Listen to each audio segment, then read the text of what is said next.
In today's video, I'm going to teach you how to use Together Mode in Microsoft Teams. Together Mode is a fantastic feature designed to make your virtual meetings feel more collaborative and engaging, mimicking the experience of being in the same room as your colleagues. It helps reduce meeting fatigue by placing all participants into a shared virtual space, making interactions feel more natural and connected. To get started, you'll first need to be in an active Microsoft Teams meeting. Once you're in the meeting, direct your attention to the top section of your screen. This is where you'll typically find your main meeting controls, such as options for your microphone, camera, sharing content, and also a button specifically for managing your view. Look for a button that is usually labeled View. It's positioned prominently among the other core meeting functionalities.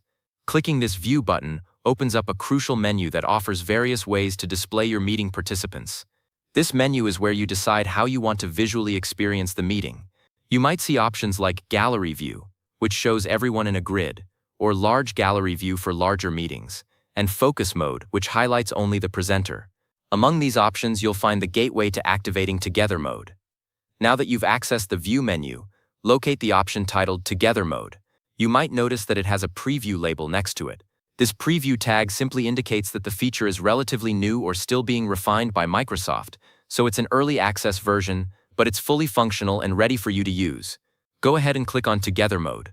Once you select it, you'll observe an immediate and rather striking transformation of your meeting screen. Instead of the typical grid of individual video feeds, Together Mode will intelligently segment each participant's face and shoulders, placing them together into a shared virtual background.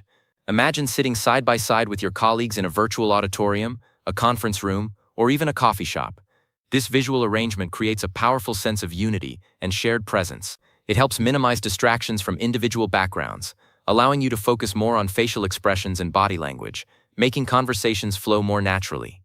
It's a great way to foster a sense of community and reduce the isolation that can sometimes occur in traditional video calls.